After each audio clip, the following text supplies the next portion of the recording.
Hello everyone, and welcome to the Women's Voices Research presentation. What you're going to hear today is a presentation of the research, some of the key findings, how it all happened, and we're going to introduce you to the resources that are available for you to download and look at online in relation to the Movers and Shakers report and also the digital archive that has been produced as a result of the Women's Voices research. I'm also going to engage Rosemary and her team in some questions and particularly look at what are the transferable questions that can be answered to help you in your work, in your own setting and in your own communities. So we're going to present to you the Women's Voices research team. We aim to pass on lessons from the community sector to you in the community sector. And so it falls to me to thank those people who are behind today's presentation, and that includes the members of the Women's Voices research team, the University of Canterbury, including their technical staff, the National Council of Women, Christchurch branch, and also my own team and the Kaitiaki of Community Research. So Rosemary, let me introduce you and ask you to tell us what this is all about. Well, my name is Rosemary Du Plessis. I'm the research coordinator for this particular project, but I'm very much a member of a team. And next to me here is Helen Gibson. Next to her is Judith Sutherland, and next to her is Liz+Gordon. And we're members of the Women's Voices Research Committee, which sounds very formal, but at times, it's done some very formal things, but it's also a very informal group that's been working together for over 3.5 years on this project. But behind us stand the women that you can't see. Behind us stand 40 or more than 40 volunteer interviewers who did sometimes 1 or 2, sometimes 3 or 4 interviews for this project. So there's the interviewers. Then behind them stand 2 research assistants who worked on the project for the pieces of money that we were able to garner making various research applications. And also 2 students who did summer research projects with us and were partly supported by the University of Canterbury to do that and had experience of doing research through their involvement in this project. And then behind them stand 150 women who told their stories for this project. So we're here up front today, but behind us stand about 200 women. And we're here to talk about the project. We're delighted to do so, and we do it on behalf of all those women who've been part of it. Well, as Rosemary has explained, we'll highlight some of the earthquake stories, we'll talk about how we did the research, and we will discuss how we made the stories and the findings accessible. Oh, that's really good. Now this next montage of photographs is of people who all were active after the earthquakes in immediate responses, and some of them came from existing organisations, and some of them helped set up new organisations, and some of them we'll talk a wee bit about later, which came out of the need that was created by the earthquakes. And these are photos of just a few of the 150 women who undertook interviews with us. Not all of the women were actually involved in any particular community organisation. They helped family members, friends, workmates and even strangers. And they met the immediate needs of people, for example, providing shelter, cups of tea.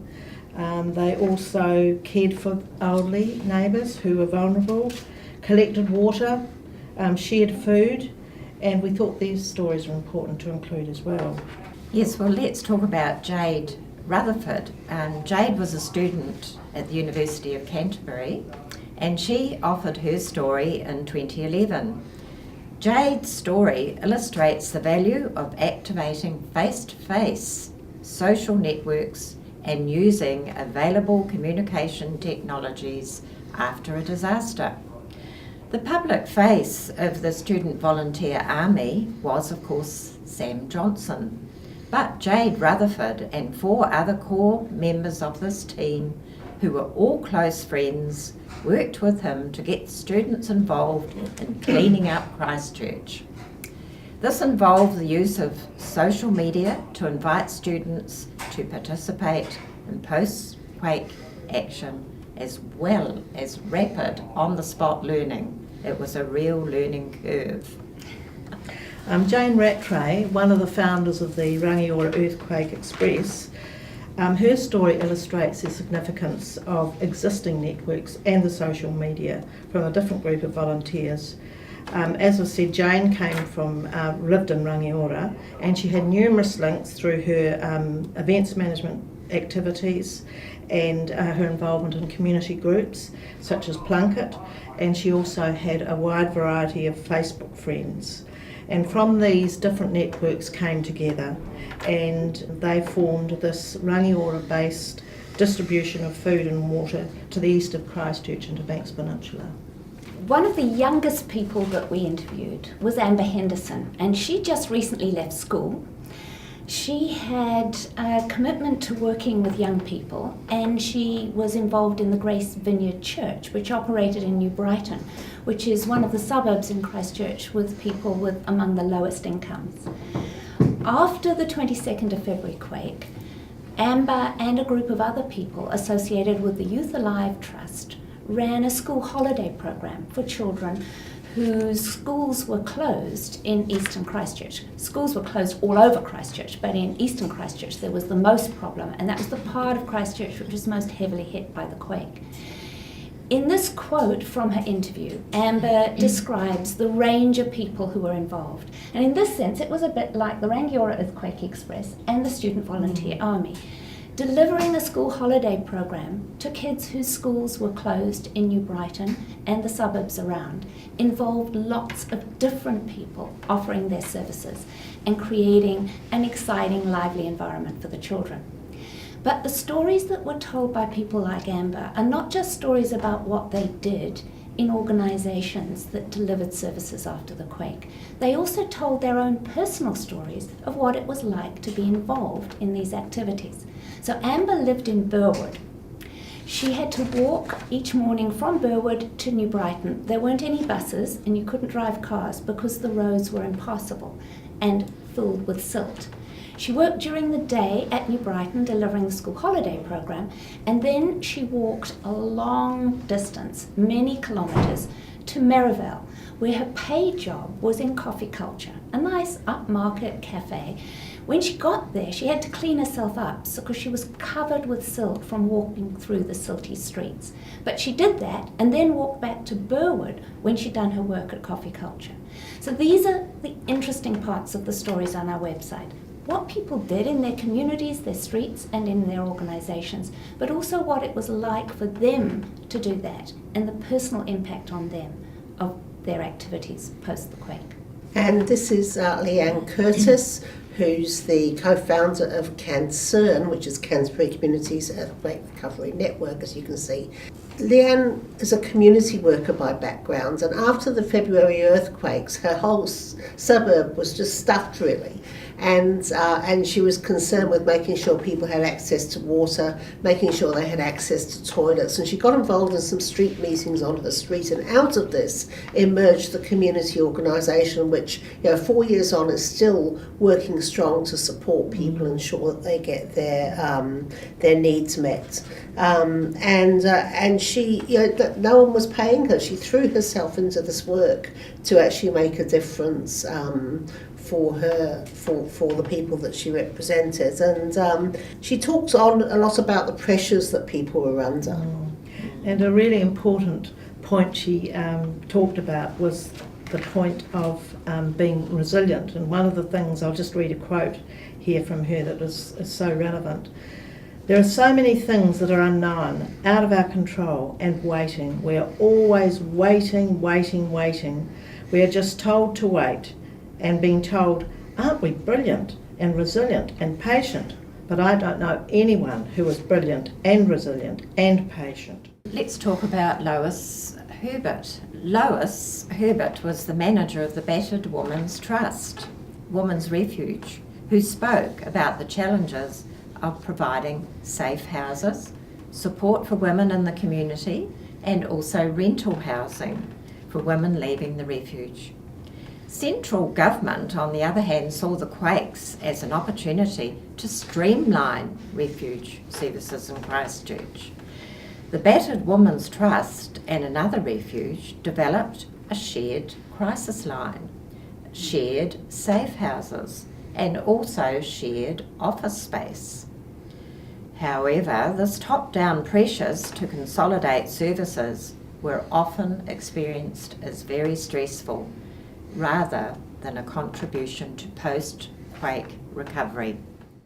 Now, in the second part of the study, we looked for just ordinary women in the community who were doing work from their own home. And a really great example of this was Nippy, who didn't want her photo taken, so you won't see her photo.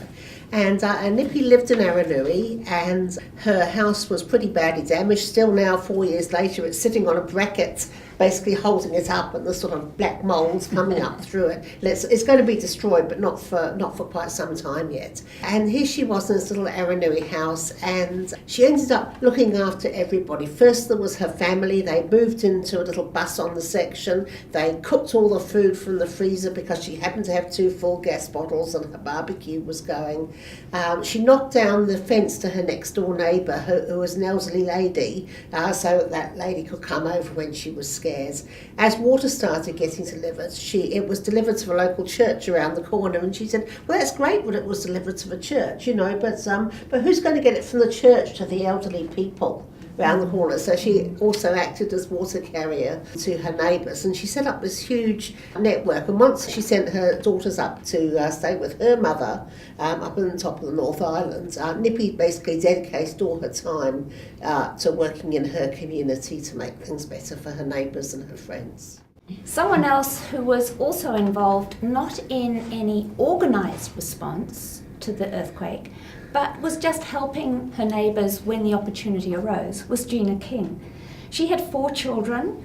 2 of her boys had very special needs and were quite demanding as children and put pressures on her as a parent. She moved with her partner, her 4 children, her cats and her dogs into the garage of her mother's house in Bromley after her rental accommodation in Phillipstown in eastern Christchurch was uninhabitable. So they were all living there together in the garage, and they had to solve the problems of food and water in particular. Now, Gina's not the sort of person who likes to stand in line and be in a queue. She's someone who likes to go out and sort things out for herself. So she knew that there were artesian wells in different parts of Christchurch, and she and her partner found one of them in a pawa, collected water and brought it back to the place where she was staying in Bromley, her mother's home. But she didn't just collect water for herself, her family and her mother. She also collected water for the neighbours and distributed it to them. She took some of that water around to the street in which her rental home was located and shared it with them as well. And she did that over the period post the quakes. So she's someone as well who just responds to the situation as it presents itself and uses what she can do to help other people as well as meet her own family needs. We want to move now to talking less about specific women and their experiences and their responses to the quakes, and more about what we've learnt in general from these many, many interviews and stories about women's individual and collective responses to the earthquakes. Helen's going to talk a bit about it. People connecting would be the best way of describing what we learnt from these interviews. Survival and well-being in those first few hours, days after the major quakes depended on connections among family members, workmates, friends and neighbours. Nobody really expected these earthquakes, and there's no doubt that Christchurch was underprepared. And what we've learnt from our Women's Voices research is that women sort of leapt into the breach in a whole variety of ways, using their sort of friendship connections, using their involvement in community organisations, small business, finding goods and services like the Rangiora Express, Whāmi Army and all those other organisations. And they used what they could in order to actually make a difference, to ensure people got fed, to ensure they got water, ensure they had access to toileting, and later on advocacy and making a difference. And it worked. I mean, there were stories, bad stories and good stories, but basically these things made an enormous difference. Without these things, the experience of the earthquake would have been very different and very much worse. Now, Jan, maybe you've got some comments or questions perhaps at this stage. My first comment is we're seeing a very interesting picture emerge here, aren't we, of the individual stories, and as I understand it as well, this is a digital resource, this is an archive that people then can go to your website, the Seismic website, and have a look in detail at the individual stories. I'm struck by the breadth and the depth and the sense of everyday initiatives that were taken to actually help create repair and help create community across Christchurch, particularly in those early days. And I was pleased to see as well, I was pleased to see Lois from the Battered Women's Trust. I haven't shared with you, but I came right down for several weeks and was a volunteer with the Battered Women's Trust during the years that followed, actually. So it's great to see that you spoke to her as part of your interviews. So I suppose the first question that strikes really is, amongst all of this, is why women? Why did you choose to focus this on women's stories? Judith, I think you're a good person to answer that. Well, I'll start by saying National Council of Women, of course, is very much a women's focused support organisation. And so we believed that we had a responsibility to look at actually women's stories of survival, their help and support for their neighbours, their connections, and to in some way protect these stories for the future. At that stage we didn't know anything about Seismic, the University Quake website, but we knew that we had to protect the stories and to draw attention to them.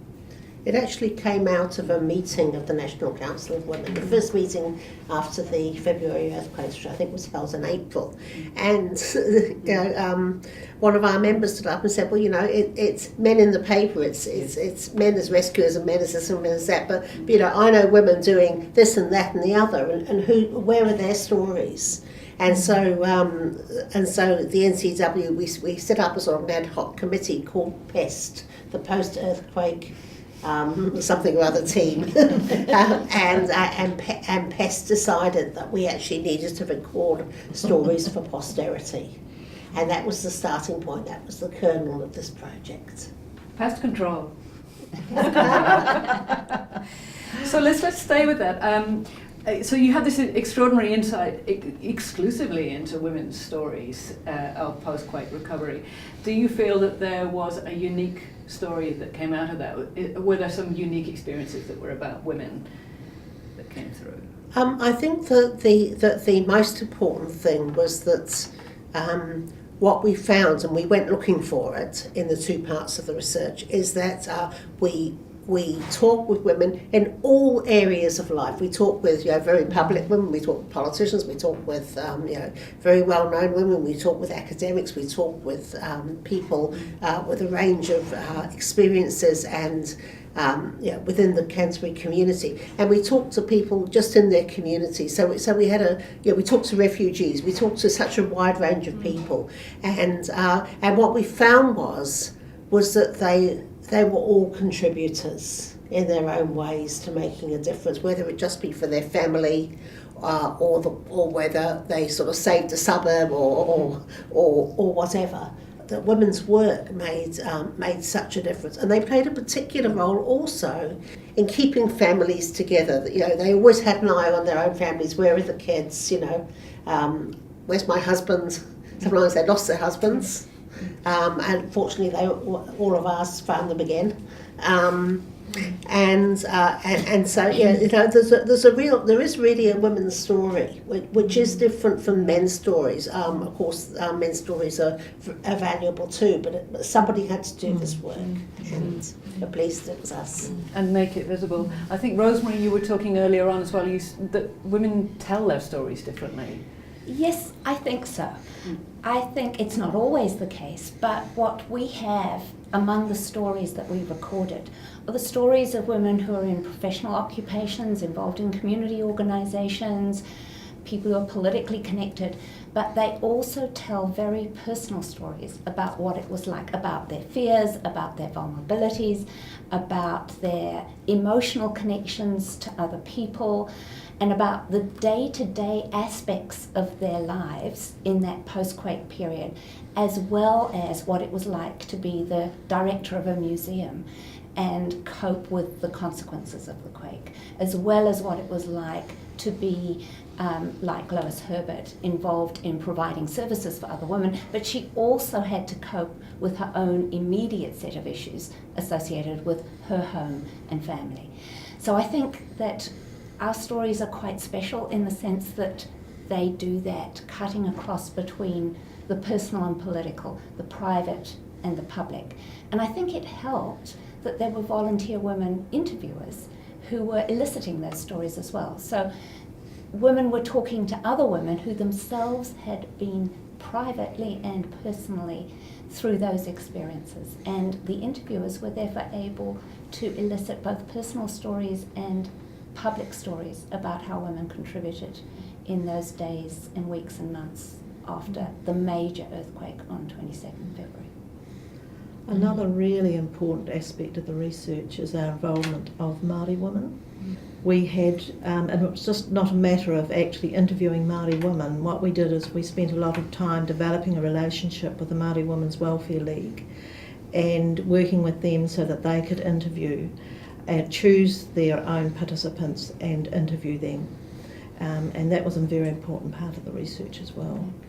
It was also the case that we collaborated with Pacifica, and there are a number of interviews with women, Pacifica women, who were interviewed by women in Pacifica and tell their stories to them.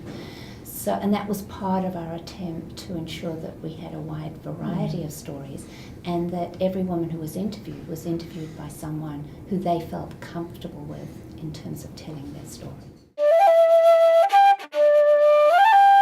Let's move on to the hows of the research, of how the research happened.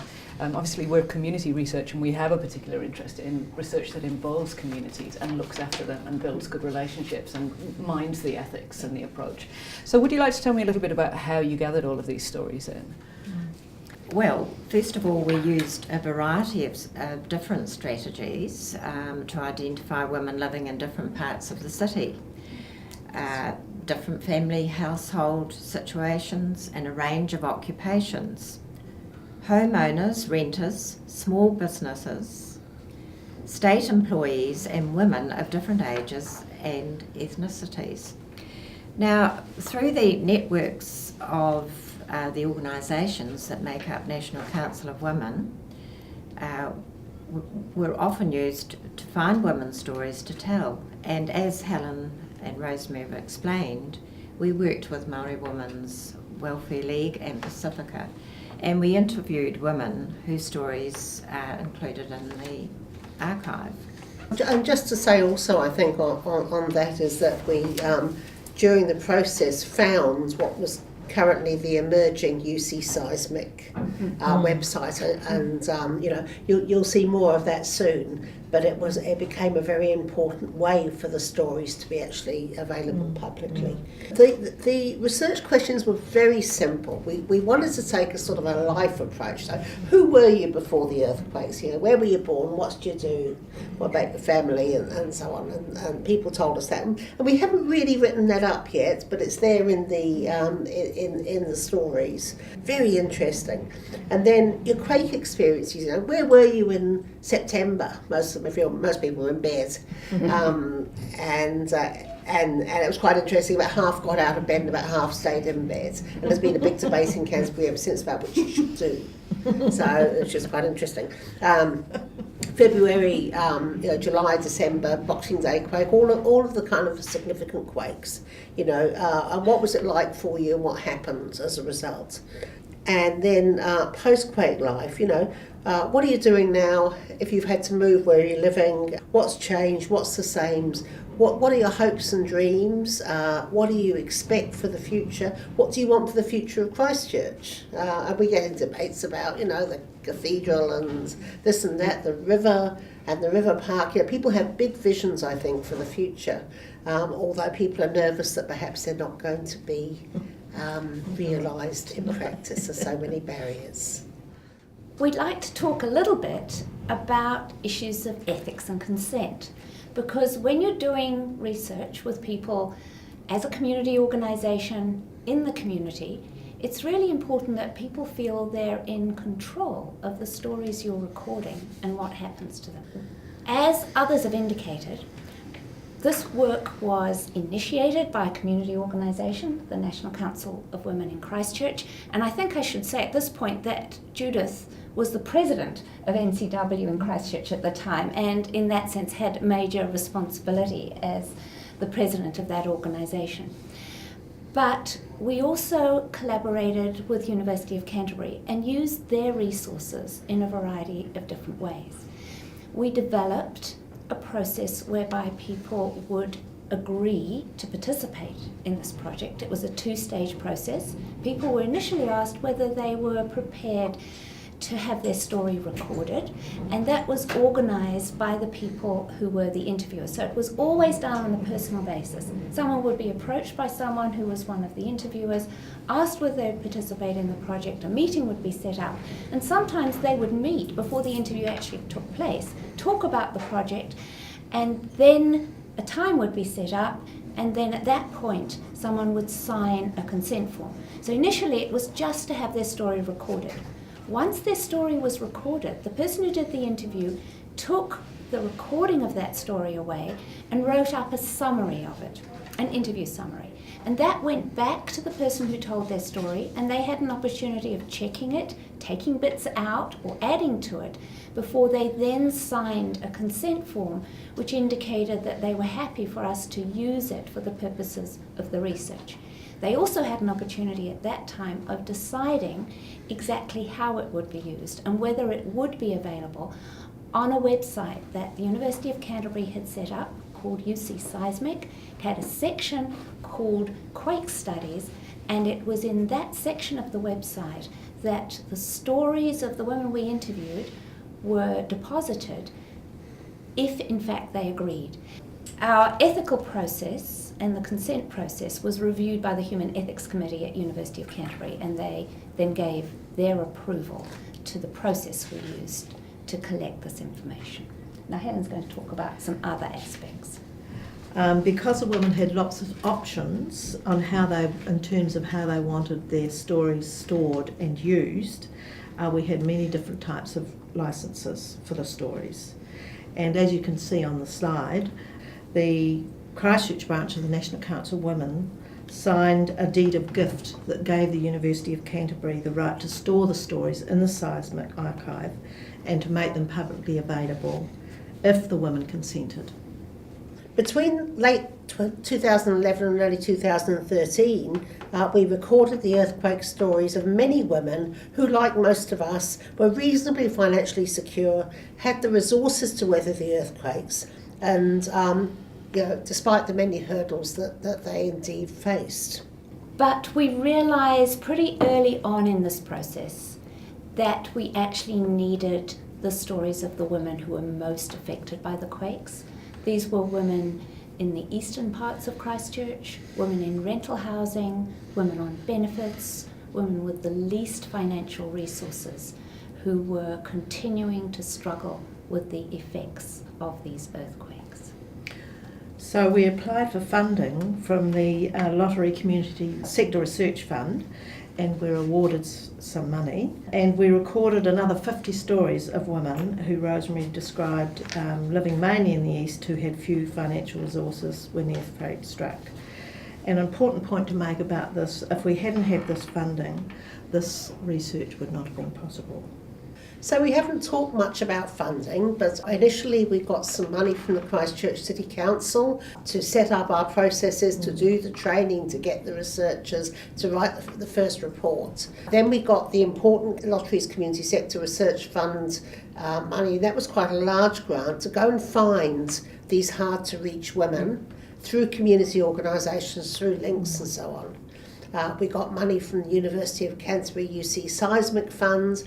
Z Energy gave us some petrol vouchers so that we could pay some petrol to our researchers and also to the people who are participating. The Canterbury Community Trust, Altrusa International, and a range of other organisations. I won't read them all. But to get to the end of the story, which is this Movers and Shakers report, which we'll come back to later, we needed the resources to do that, and the Lottery Community Sector Research Fund gave us the opportunity to interview those 50 hard-to-reach women, to incorporate the analysis and to write the final report. So it was absolutely crucial to us. I want to talk a bit about the volunteer interviewers. I said at the beginning that behind us stood over 40 people who were also very actively involved in this project. Through NCW networks and through other community networks in Christchurch, we managed to identify over 40 people who were prepared to interview other women about their earthquake experiences. These are some of the women. These are some of their photographs, and these photographs appear with their stories about themselves as interviewers, their earthquake experiences, and they often comment on their experience of interviewing other women about what happened to them after the earthquake. And some of the names of people whose photographs are not up on the slide appear below. People who hadn't had experience in research were trained in 3 different sets of workshops. 2 of them were held in 2012 and 1 set of workshops were held in 2013 when we had the extra funding from the Lotteries Community Research Fund. And these workshops involved meeting on 2 different occasions. It involved talking about the research with the volunteer researchers, but most crucially it involved them having experience in using the interview schedule, the set of questions that Liz has spoken about, and they learnt to ask those questions and get confident in using them by interviewing one another. And some of the stories that they told when they interviewed one another, the women took away, wrote up, and they are available on our website as interviewer profiles. And we actually used some of the content of those stories in our reports and analyses of women's earthquake experiences. So women learnt in the workshops to interview one another. They learnt about how to use the recording equipment. They learnt about the ethical and consent process.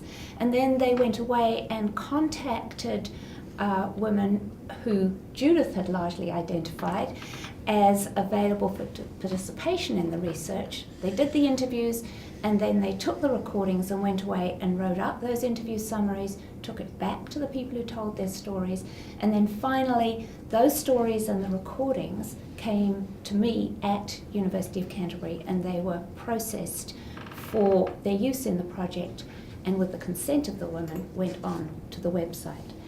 Helen's going to talk a bit about what else happened, which is really important. Just before you do, I think you just need to make it clear that there were 2 forms of recording. There was the video cameras, and there was the little digital recorders. And so we ended up with a good quality soundtrack and very wide variety of quality of video, because it's not easy to use, using sort of little cameras. And so you'll see later some of the output that we had. Sorry, Helen, you go on now. So part of the process was, following the training workshops, the women formed small groups with the support of one of the committee members, and they experimented with recording equipment. We'd meet occasionally, regularly should I say, and experimented with the recording equipment, supported one another in their process of contacting participants and getting their consent and interviewing, and also writing up their summary stories that Rosemary has already described. These are some of the other people who are involved in this project. I spoke at the beginning about research assistants and about students who are involved in the project. So here we have photographs of Rosemary Baird and of Bridget Buckingham, who were both research assistants. Rosemary worked on the first stage of the project in 2012 and into the beginning of 2013, and Bridget on the project in 2013 when we did the interviews that were funded by the community research grant. And the other two young women on the slide are Amanda England, who's in the top middle. She was one of the very first people who did interviews for this project, and she interviewed a number of younger women like Amber Henderson who were in their late teens and early 20s and involved in various community responses to the quake. And the other person there is Elizabeth Ashby, who was a student completing a degree in social anthropology, who worked over the summer of 2013-14 on the project and helped us considerably, both in terms of doing interviews with groups of younger women, but also in processing some of this material.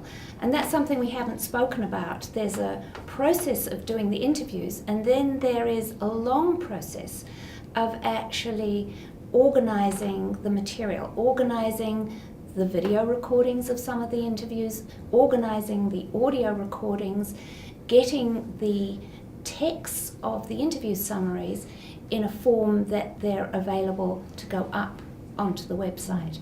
And Rosemary and Bridget and Elizabeth played a huge role in that processing of the interview material so that it's now available to you and others to access via the UC Seismic website. So we ended up with a large number of interview summaries, and these came to me as well as going onto the Seismic website.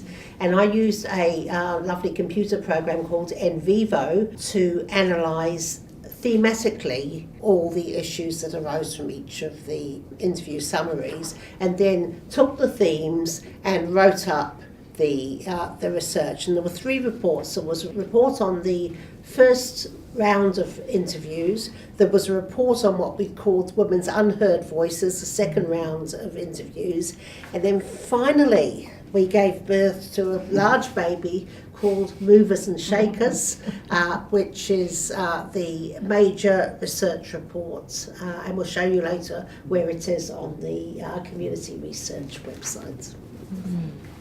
And so also to bring you these wonderful photos, in 2013 and 2014, photography students in the BA internship program took photos of some of the women who had told their earthquake stories. Also, Lucy Jane Walsh, a digital analyst on the UC Seismic team, uploaded our research material and created the web pages on which the earthquake stories can be accessed. I'd also like to say something about Georgie Tarrant Sweeney, who edited some of the videos of interviews we did in the first stage of the project. And when we go on the website, we'll give you an example of some of the video material that she edited. We do have more video material, which if we can get more resources, we might be able to edit and add to the website. So we'll come on to some of those practical resources later. But I'd like us just to hover a little further over the how things happen, because we're community research and we publish the code of good practice for community research as well. So these are very rich learnings for others to be able to take on in their work. Now conventionally, I suppose we might say that the notion of research is undertaken by skilled professionals who come in from outside of a community and do the research to a community. What strikes me here is the huge mobilisation of contributions from people within the Christchurch community itself, both as gatherers of the data and also as gatherers of photographs and as those who were shaping and overseeing the project. So we have a significant voluntary contribution. I can only imagine that will have taken time, not only to train people, but also, for example, you've talked about going through the Maori Women's Welfare League in order to make sure that the right people were present and the right relationships were in place there. This all takes time. It takes twice as long to work well through voluntary contributions and through partnerships.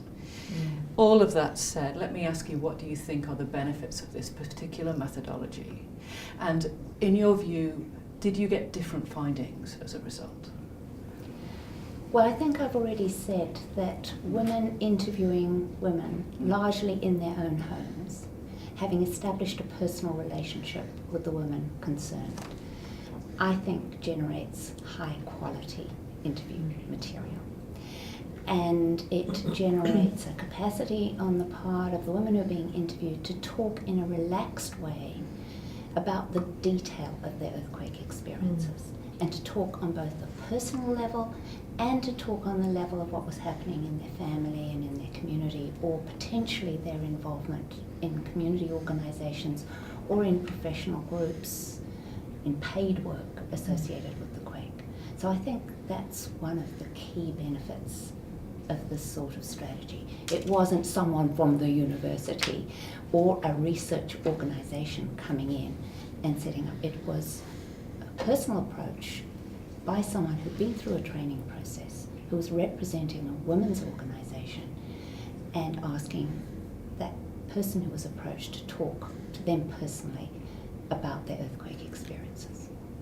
I think the difference is that when you look at old photos, you see these incredibly stiff people, in these posed photographs, and you sort of think, I don't have a clue what they were like, and then you compare that with a modern sort of relaxed photograph.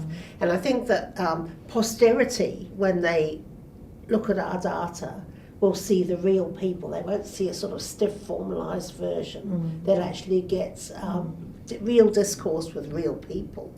I should imagine in 50 years or so it's going to be a significant historical archive of the time. Of course, it's not history yet, well, not quite history yet, but it will be in the future. I'm just imagining all those future PhD students Yes. rifling through the archives. I'm also reminded me of a... Sorry, I just wanted to point out another important part of the process, and the way we've done it, is that the participants, we facilitated their ownership through the consenting process, that they had control and ownership of the research, and I think that was really important. Yeah, they felt it was theirs. I think it's also relevant that in the September, after we did the initial set of interviews, we invited all the women who had participated to the suffrage celebration that NCW organises every year. And at that celebration in September 2012, we presented to the people who came along to that event, who were members of NCW, visitors, and women who told their stories, some of the quotes, some of the key findings, and spoke about the process of doing that project. And also I'd like to comment further on that, Rosemary, and acknowledge the Christchurch City Council for their support of that suffrage function. They gave us a sum of money to support the project for that function. $1,500 actually they donated to make it possible. So to thread this back, what I'm hearing is that when certain things are in place, such as, for example, ownership, that's an important word, isn't it? A sense of ownership of the process. For example, talking to women in their own homes. For example, the right person talking to the right person. A social event in the background. A sense of being part of a wider community. Then there's something real about the findings that are coming through.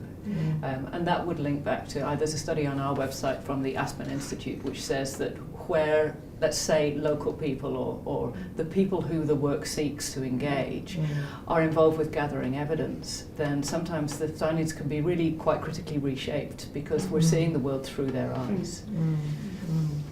Let's stay with the lessons from this that can be transferred to other NGOs. The transferable lessons for other NGOs when it comes to doing research with few resources. I'd say you're experts on that one by now. I'd say start small, think big.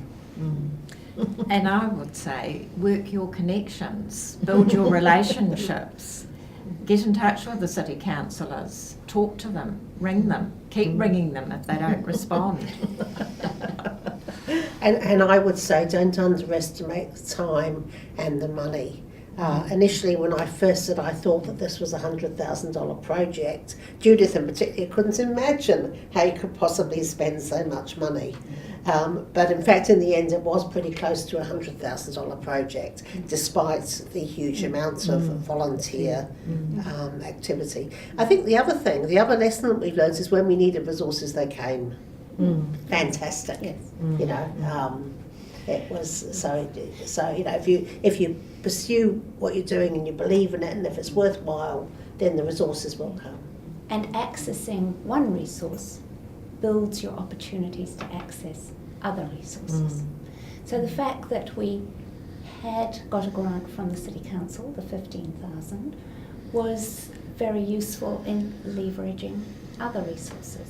And the other things were our connections to University of Canterbury. So we were immensely fortunate that at the time we embarked on this idea to record for posterity women's stories, the University of Canterbury was thinking about how they would create a digital archive that recorded many different resources associated with the quakes. Information from the Christchurch Press, geological information, information from the Historic Places Trust, and information that had been generated by researchers at University of Canterbury. But they were also committed to being a resource in terms of storage of information for material being produced by community organisations like the National Council of Women. And our Women's Voices website on UC Seismic was the first of the community organisations to put their material generated about the earthquake on that university website. I think for those as well who are watching this at their desk and maybe from outside of Christchurch, we should never underestimate what was going on. Of course, all of this happened post an event which shook you up so much that your everyday, just the normalities of life, all needed to be rethought, and everybody was dealing with their own personal traumas as well. So actually for this project to evolve was quite something altogether. I like what you said there, Rosemary. You started small and thought big, because in fact you started with what you were able to do on a small amount of resources. And as the project took shape, you were able to garner more resources as well, and so the project grew. That can be said of many NGOs and how they work. And you've also mentioned the essential partnership to the university here, and what a key role that played for you in terms of ethics support and also the digital resources, and how often we see that partnership between NGOs and universities allows each to play to their strengths, such as we're seeing here today as well. And that is a component of the statutory operation of universities. They are expected to have a role in the communities in which they're located. And UC Seismic and the availability of community organisations to put their material up on that website is an example of the university meeting its responsibilities. Now we're just going to talk a bit about the outputs from the project. I think the key principle has been that our aim has been to make the information as available as widely as possible throughout the community. And the two main ways of doing that have been the UC Seismic website, which we'll look at in a few minutes, and the Movers and Shakers report, which is available on a Creative Commons license, free download from the community research website. This doesn't mean we can't publish in the future. Any publishers out there, we'd be very pleased to hear from you. And what else, Judith? Oh, well, as well, I think I mentioned earlier about the support from the Christchurch City Council and the 1,500 plus other donations for the suffrage functions, but significantly, the Women's Voices project received 15,000 from the Christchurch City Council in 2012. And then, subsequent to that, in March 2014, we presented some of the key findings to the Council and the outcomes of that, which we'll talk to. And we also talked about the project and its findings at a range of different meetings and community groups like U3A, and also on workshops, academic seminars and conferences. And the project has also been recognised by the International Gender and Disaster Network through the Mary Fran Myers Award for Disaster Research. The research committee are currently preparing material about the project that will be available on the Gender and Disaster Network website next year. And finally, we received another small amount of funding from the Christchurch City Council, because one of the key themes of this is that we need to be more prepared next time for the earthquakes, and instead of women having to kind of step in and fill the gaps, hopefully they'll work in a more coordinated way, feel more supported. There have to be learnings from the research, and so the City Council have given us a small amount of money, and we're interviewing a range of stakeholders from Red Cross, from Civil Defence, City Council itself, and a range of organisations to look at what they consider the important policy learnings are, and then we're going to compare them with the findings of our research and come up with a report on key policy learnings from the project that hopefully will go forward and help carve out the future of how the city supports itself and is supported in earthquakes in the future, because surely what we've seen isn't the last of the earthquakes in Christchurch. And not the last of natural disasters that may hit New Zealand, rural areas, small towns and cities. What we're going to do now is we're going to take you onto the Women's Voices website, which is on the UC Seismic website. This is the Women's Voices website on UC Quake Studies, which is part of the UC Seismic Digital Archive. And this is where you can find lots of material generated by the Women's Voices project. You can see there's a big NCW logo because it's an NCW project. There's a little bit of information about the project. And over here you can see that there are 3 folders. Each of them have an image of a camellia, because the camellia, the white camellia, is the symbol that NCW uses and has used for over 100 years.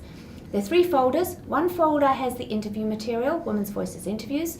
Another folder in the middle there has the interviewer profiles, so you can actually find out about the people who actually did the interviews. And the other folder has information about the project. That includes all the reports we've produced and information about the project. So there is a document there where you can access information about how we actually did it, and you can also access our consent forms and the interview questions, and you can also see a brief video where we talk while we were doing the project about this project. I'm going now to the folder that includes the interviews, which is the key folder on this project. And again, you'll see it comes up with some information about the project, and then it says objects, which is a rather sort of a word which is not ideal. These are stories, but that's the term that's used on this particular website. And you'll see here that we've got 9 pages where you can access the stories of the individual women who participated in this project. If the women agree to a photograph being taken of them, a photograph of them appears. If not, it's a camellia. I'm going to scroll down this on the first page, and I'm going to go to the oral history interview that was done with Anna Mowat, who was a young mother whose home was in Littleton, and she arrived back in Christchurch the morning of 22nd February with her family, with her husband and her young daughter Olive, and her husband dropped her off at work. She worked for a social service agency, and she tells a story within her overall story of what it was like to be in a taxi on Papanui Road when the 22nd February quake struck. In her case, we've got a audio recording, which is the interview with Anna Mowat, so you can actually hear her tell her story. We've got a text, which is a summary of her interview, and here we've got 2 little extracts of the video of her talking about her experiences. I'm going to just click now on her earthquake story, because this just gives you an example of what these earthquake stories look like. Here is Anna Mowatt's story. It's an example of the way in which all the earthquake stories were formatted. So we have some information that says it's her story. Liz has spoken about our interview schedule. There's always something in every story about people's life before the earthquakes. This talks about Anna's family life. Then there's discussion of her quake experiences, the September quake, the February quake, what she did immediately after the quake, the June quake, the December quake, and then her post-quake experiences. And all the interviews have that sort of format. I'd now like to introduce you to the story of another woman who participated in the Women's Voices project. Her name is Gwenny Yves Newport, and I'm going to take you on to the page which has information about her earthquake story. So here's Gwenny, there's a photograph of her, and you can see that on this website we have an audio recording of her telling her story, a text which is a summary of her story. There's a photograph of her that she supplied sitting outside her home on her deck, and then we also have 3 extracts of a video of that particular interview. And I want to take us to the video extract in which she talks about her experiences on 4th September 2010.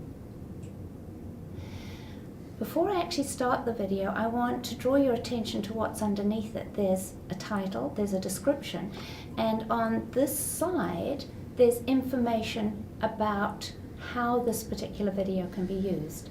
So this is a license description. Helen spoke about the licenses, and Gwenny was very happy for a video of her interview, this extract, to be available on the website, but she didn't want it to be broadcast on television, and she doesn't want any audio recording to be broadcast on radio. So she's making it publicly available for people to access, but she didn't want extracts to be available on television or radio. So that's an example of the point that Helen was making about people telling their stories, but also having control about how those stories could be used. So here is Gwenny. I had a good sleep, and the next thing I felt something, and then I it was really shaky. It's just like somebody holding your house and shake. So, but I didn't know what's going on. Then I said to my husband, "What's going on? Why are you shaking? Why are you shaking the house?" And he, "Where are you?" And he says, "I'm over here." So I kept on walking, and the next thing I kissed I felt the mist of the window, yeah, on my lips, and then I knew straight away where I was, and then my husband managed to get through to me. Then he held my hand, and then we walked under the door, and I said, "Oh, what's that?" And another big one came, and I've got a library next to my bed, and they all fell on me. The books. And the books and the mirror fell on my head. I got up smartly and landed, and I didn't know that was I landed very hard, but I didn't know. I only concentrated on my head. Oh, then my husband came, and we came to the sitting. We walked into the sitting room, sitting there, and another big one. There's no lights, no water, nothing whatsoever. And then we were sitting there holding hands. No, we can hear each other's voices. And the first time I heard my husband say, "Can we start a prayer?" This is where the Movers and Shakers report resides online on the Community Research website. You can search for it. So usually when I go looking for it, I just put in the search on the homepage, just put women actually. And here you get a summary and a description, and then you've got the download button. And you can download it, and you get the whole thing, 390 odd pages will pop into your inbox for your reading and edification. There it is. Lovely. Yes. And this photo was taken by a gentleman, I can't remember his name, Rosemary. He was contracted by the National Archives, or Alexander Turnbull, I think it was, to take photographs of the earthquake, and we've purchased a formal copy of it, and so we're able to use it. So it's a beautiful picture. One of the questions that struck me as I'm listening to all of this is the sort of transferable lessons for other NGOs who are doing their learnings, doing their research, and also the thing that we want to do is to make a difference for the policy interventions, so that people who are the decision makers are more likely to be influenced or informed by what we're learning on the ground. Tell us what your learnings were, maybe Liz, about how best to go about that. Yeah, that's quite an interesting issue, because initially I don't think we thought at all about the policy and the policy issues. But so many of our findings had to do with policy. One of great interest to me was how do you warn people effectively about tsunami? Because we had people who fled from the coast up onto the hill and stayed there all day because they didn't know whether there was going to be a tsunami or not. So, but there were many issues which are really important. It was very fortunate for us, I think, that we got our first funding from the City Council, because that made us think about how we could actually respond back to them, and as Judith said, we did go back and do a presentation to them. Then an MP and now Mayor of Christchurch, Leanne Dalziel, was one of our participants. You find her story on the website, and that was good, really. And Leanne was supportive, not actively supportive of us, but when we asked to go and address the council, we got to address the whole council. We were very fortunate in that. I think that when we did begin to think about the policy, there was such a gap, I think, that we were in a really good position to do that. So we talked to council, and then the council gave us a wee bit more money just to actually search through and look at some of those issues. And we've never had trouble with people wanting to help us and talk with us, I think. So we will end up with some very brief policy learnings, policy implications, and I'm sure that other people doing research in the future will also pick up on others. The sort of thing that we can provide information on is, what about the aged? Yeah, Yes. How do you deal? How do agencies deal with aged people in an earthquake situation? And we have a lot of information on that we can provide into learning. So, yep.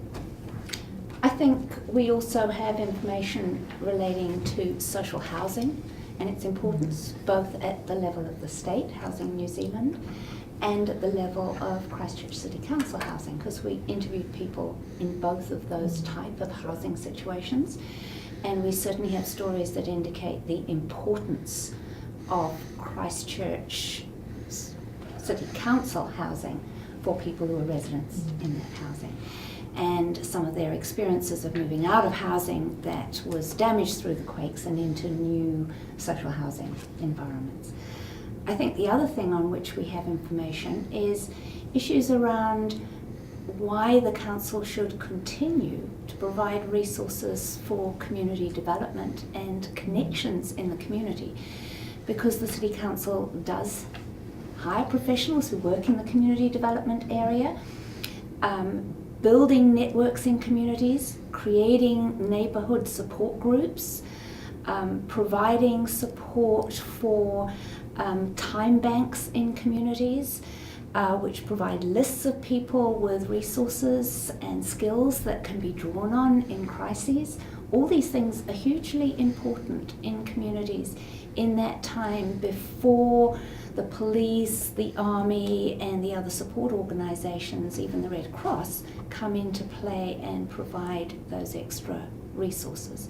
So laying down support for good community networks is a very important way for councils to spend their money, because in the end it's those community networks, it's the street connections that actually make a difference to people's survival in the period after a natural disaster. And I suppose in terms of those transferable lessons for NGOs as well, who want to make a difference to the policy that's being developed around them and about them, build that relationship to council was one, and build it early, and treat your council not just as your funder, but as a co-learner. They were there to learn from and with you, as well as to be the funder. So your research is already on the Community Research website. We've noticed consistent web traffic and real interest each month, actually, since you uploaded it, including interest from overseas. So have you had interest from overseas in terms of the potential policy implications? Well, yes, very much through the Gender and Disaster Network, which is an international network. That network is connected into international conferences that look at the development of policy across nation states on how to respond to disasters, and in particular why it's important to attend to women in disaster situations, and both what they have to contribute and their needs. So there's a big conference in March in Sendai, which is going to involve representatives of all nation states who are going to be looking at policy in the area of natural disasters, and insights from our project will, we hope, feed into that, and there will certainly be people present at that event who are knowledgeable about our research and will go into that situation with some concise summaries of our learnings from this particular research. I suppose one of the lessons from that is when we're dealing with tragedy or trauma in our lives, one of the things that needs managing is other people's interest in that, whether it's our personal trauma or our family or our community, and it takes resources to manage that interest and their curiosity. I want to ask a question of all of you, really, by way of wrapping up, which is to say, to reflect back now on this extraordinary journey that you've undertaken over the last 18 months. If you were back at the beginning again and considering whether to undertake this again, what would be your motivation for doing this? I mean that's really interesting. It's interesting because I think my motivation would have been similar to the motivation at the beginning, which was the value of women's experience, the importance of recording their stories, and the importance of recognising women's strengths, capacities, innovation, the personal resources that they brought in that disaster situation, but also their vulnerability, the way people were pushed to the absolute limit, and women's preparedness to talk about those really bad times as well as recognise their strengths and capacities. Very much for me, it's actually acknowledging women and what they have to offer, really, basically. Yeah. The engagement with the women that we interviewed was one of the more moving experiences I've ever had in terms of research. The sharing, the depth, the harrowing experiences from the Afghani refugee women through to women who were supporting relatives in prison, and those personal details were really deep and moving, and I feel extremely privileged to have been part of that. Also, as a president of National Council of Women Christchurch branch at the time, there was a responsibility, I believed anyway, for the organisation to produce a record, a historical record. We're a very ancient organisation. And it's two things for me. The first thing is the women's voices. I mean, yeah, we called it the Women's Voices Research, and that's what it's been about. It's been giving people who wouldn't otherwise have the opportunity to have their say, to talk about the things that happen in these extraordinary times on an ordinary sort of daily basis. But most importantly, on the internet in various places, you find records around a series of earthquakes that took place in the mid-19th century in Christchurch, including various people's diaries and things, which talk about the earthquakes. And you sort of think to yourself, I wonder what it was like then, what were the responses, bits of the cathedral fell down then, but we have very little history of that. And, when my granddaughter and her granddaughter go on the websites in the future, they'll be able to know exactly what it was like. Not for my own story, which is far from interesting, but for some of the absolutely fascinating stories that were told. And those gifts are gifts into the future, and that's I think where the value lies with me. And that's where it was right from the start. It's always for posterity. Mr. and Ms. Posterity in the future will be able to do it. It's like a time capsule, only it's available every day and forever. It's there for our grandchildren. So I'd like to say tēnei te mihi aroha ki a koutou katoa. Thanks to all of you. And we are all in pursuit of knowledge. You know, those of us working in the tangata whanua community and voluntary sector, we want to make a difference. And part of making a difference is to be able to know what's working well and to pass on our learnings to others so that we're all able to work better into the future as well. So thank you for sharing your stories with us and making it part of the body of knowledge that's available on the community research website for those going into the future and for those working in our sector now, so they're able to learn from you and learn from your stories in order to inform their own work. So thanks to you, thanks to the National Council of Women Christchurch branch, thanks to the University of Canterbury and all of those who've helped us today, thanks to my board at Community Research and all of the women who stand behind you who've participated in this project. Tēnā koutou katoa.